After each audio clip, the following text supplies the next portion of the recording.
Hey, Superphiz here, December 13th, 2020. This is maybe my 5th time doing this, which is the most times I've ever attempted a recording and still tried it. The last time I felt like I got it right and my phone crashed. I'm still recording from my phone. I'd sort of like to buy a fancy camera like Jeremiah has, but I'm still working my way through this.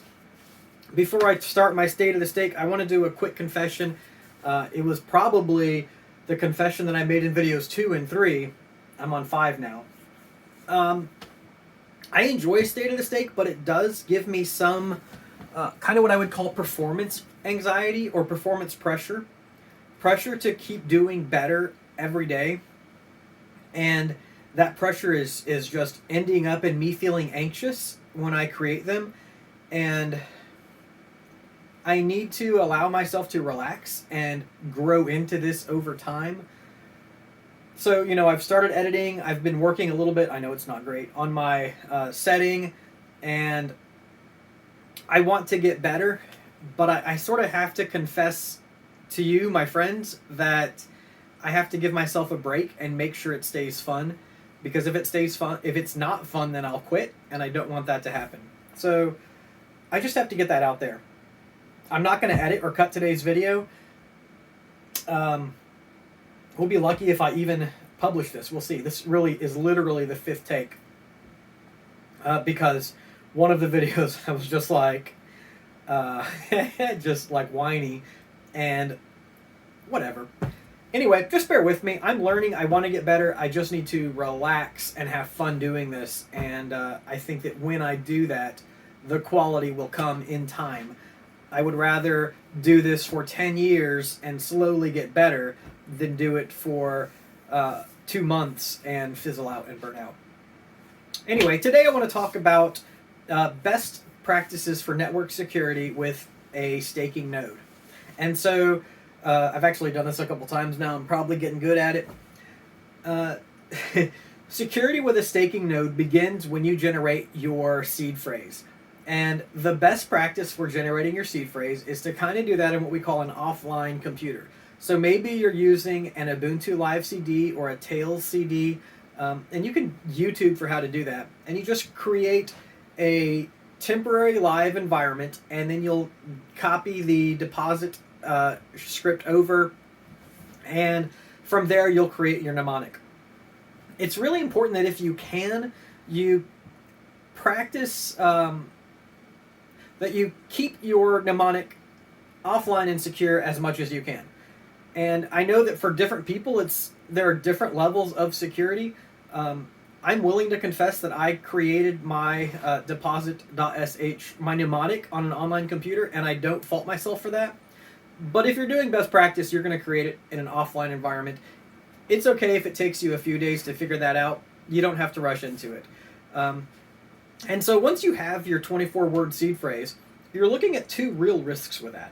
The first risk is that an attacker will get your seed phrase and use it against you. Maybe that means they will create validators and have you slashed, or they'll wait until transactions are enabled and steal your funds. So you'll need to make sure your seed phrase is kept secure. The second risk, which I think is actually a greater risk, is that you'll lose your seed phrase completely. You'll keep it so secure that somehow you've lost it and you can't find it. Your funds are gone at that point. So it's really important that you back up your seed phrase in a way that you can find it if you need it. There's another factor to that. I've thought of several ways to say this, but let me put it simply. If you die, your family needs to be able to recover that seed phrase. So please make a plan, if you die, that your family has that seed phrase and that they know who to contact in that event. And honestly, if that's me, that's fine. Have them say, hey, there's this dude on the internet called Superphiz. He will hook you up. I'll take care of your family if something happens. I'm not opposed to that at all. But really, if you're planning ahead, you should create or find a friend who can do that with you. I'm going to do a quick plug for collaboration groups. I'm going to put a link below for our collaboration groups, and that is where we'll pair you up with 4 other people who are kind of doing staking also. Maybe they're learning the same things you are. And with that collaboration group, you can build a long-term relationship with other people interested in staking And one of those people might be the right person to be your seed recovery person if you pass away. It's really serious, so as much as we don't like planning for death, I hope you'll plan for that. So that is seed phrase security. I'm going to move on past that and now talk about your installation security. And I'm only going to talk about Linux because to me it doesn't make a lot of sense to run a validator on an operating system other than Linux.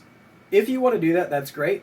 I'm not going to fault you, but Linux seems to be the correct tool for the job for me, and that's what I'm going to talk about.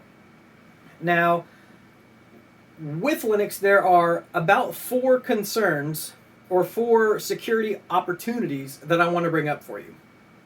The first thing, you should not run unnecessary programs on your staking machine. I would strongly discourage you from making your staking machine your daily driver. Now, that's a best practice, and I talk about best practice a lot. You have to do what works for you. If it's your only computer, then by all means, do what you're going to do and don't worry about it. If it's a choice you're making, it's okay. We all make less than best practice choices. It's fine. But to the extent that you can, don't run other software on your validator than the things you have to run to be a staker. And the reason I say that is running other programs first requires them to update, and second, it introduces vulnerabilities. So let's say that you like to play silly games on your browser, and one of those downloads a Trojan that has a keylogger that's going to pick up information from your validator. And so really you would want to avoid that if at all possible. I'm going to tell you a little hint though. Since you never put your seed phrase on the internet, a keylogger will never be able to get it. And especially your seed phrase, no matter where it is, should never be on your validator computer. Once you get that seed phrase, it needs to be offline, written down on paper, or hammered in steel or something to keep it secure. You should never keep your seed phrase online, especially on your validating computer. So that's rule number 1. Don't run unnecessary programs. The second rule is port security. And let's see what I wrote here. Malicious actors can try to connect open ports on your machine. Sure. So in a normal home network, there's a firewall on your router. So you have like this wireless router. It's a Netgear, Nighthawk, and whatever. So that device has a built-in firewall, and then you have your computer, which will also have a firewall. So what you need to do is go to your home router and make sure the firewall is enabled. They usually are by default. But you might need to open up a couple ports for staking. So for the ETH1 node, you're probably going to need to open port 30303. And that basically is a port from your home router that forwards traffic to your staking computer. And then you're going to forward port 9000, or if you're running Prism, ports 12,000 and 13,000. So you're going to send those ports forwarded from your home router to your staking machine. And now we're at your staking machine, and you'll need to run a program on your staking machine called UFW. That stands for Uncomplicated Firewall, and it is honestly God's gift to firewalls. If you've been around Linux a while, you know that we used to use something called IP tables, and it's cryptic, to say the least, to get IP tables set up perfectly. UFW, Uncomplicated Firewall, is a really simple system that allows you to manage open ports. And with Uncomplicated Firewall, you're going to allow those same couple of ports, port 30303, and then 9000 or 12,000 and 13,000 if you're using Prism. And so that's going to allow traffic from the internet to connect to only those ports. And that's okay, because you have a service on your staking machine that is ready to answer those ports. So let's talk about, let's say I'm running Lighthouse, and I open port 9000 on my home firewall, and I open port 9000 on UFW. Then traffic can come through port 9000, and when it hits 9000 on your local box, it's going to find Lighthouse. It's going to say, hey, here I am, Lighthouse, and everybody's happy. You don't have to worry about hackers getting through that open port. That's just not the way things work. So we have a firewall on our home router, and we have uncomplicated firewall on our local machine. And if you're not sure about those rules, if you look at the guides from Samarasat, or if you look at the guide from CoinCashew, and there are probably others, they walk you right through setting up UFW, and it really is a breeze. And so that is port security for staking and validating. Now here's the wild card. You're going to want to administer your server. That means you're going to want to log in sometimes and do things.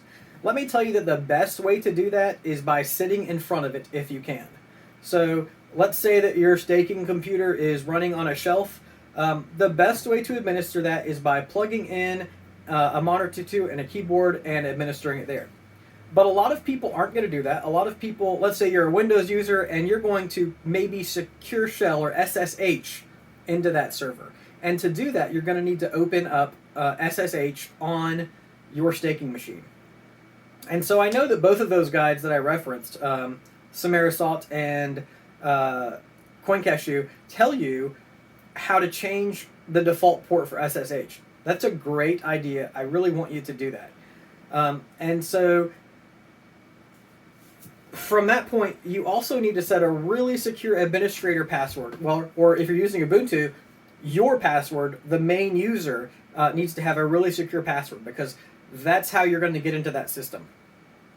And so let's say I'm on Windows at my home and I want to connect to my staking server, and so I'm going to use SSH-port, and I'm going to set the port to something really high, but below 65,000. So I'm going to set the port to like 50,000. Great. And so I can secure shell port 50,000, and then I can get into my validator machine. Now, from that situation, you can administer your staking machine from within your local network. You will allow UFW connections for port 50,000 in that example, and computers on your home network can use port 50,000 to get in. In that situation, your home router or your home firewall is blocking port 50,000 from the outside. And I strongly suggest that you leave it that way. I do not recommend that you forward SSH ports from outside to inside your network. This means that you can only administer your staking machine inside your home network. If you go on vacation for a week and your staking machine goes down in the middle of the week, it's okay. Relax. When you come home, you can get it going again. Let me tell you about the risk or the problem with enabling SSH through your home firewall. On the internet, there are bots running 24/7 with no other purpose than to try to get SSH access to a machine. And these are not people, they're bots that just run continuously, and they will scan every port over and over. If they scan anything on your home network and they see something like that looks interesting, they'll continue to scan every port. And if they find that SSH port, they will test it with every service. And when they find that SSH is an open service, they will then begin to attempt every username and password combination. They actually have like these long lists where they'll try root admin, and they'll try everything. And so on one hand, that's like going to throw, it's going to increase your logs, it's going to cause some problems. On the other hand, if they discover a vulnerability in SSH and they get into your machine, they'll have access to your validators. It's really not worth the risk as a home staker to leave that port open. Your best bet is just to administer your server from home. I think that's kind of everything that I wanted to say. Security is this kind of big, nebulous, scary thing, but it's not difficult. When you look at those guides by Samar and by CoinCashew, you see that it's really about 4 commands to enable UFW and then put it up. And you kind of don't have to worry about anything after that when those are done. It is wise to always update your server and to always keep the latest client version running. But as long as you've done those things, you can relax about security. Now, I'm not saying have relaxed security. I'm saying you can relax worrying about the security. Because if your ports are closed and if your system is configured correctly following those guides, you really don't have anything to worry about. As an example to that, let me tell you that so far, the first week into the beacon chain, there have been 14 slashings, and they've all been caused by running redundant validators. None of those have been caused by people who were somehow hacked and someone using their keys maliciously. So it's not a problem you need to worry about, but it is something you need to be kind of aware of.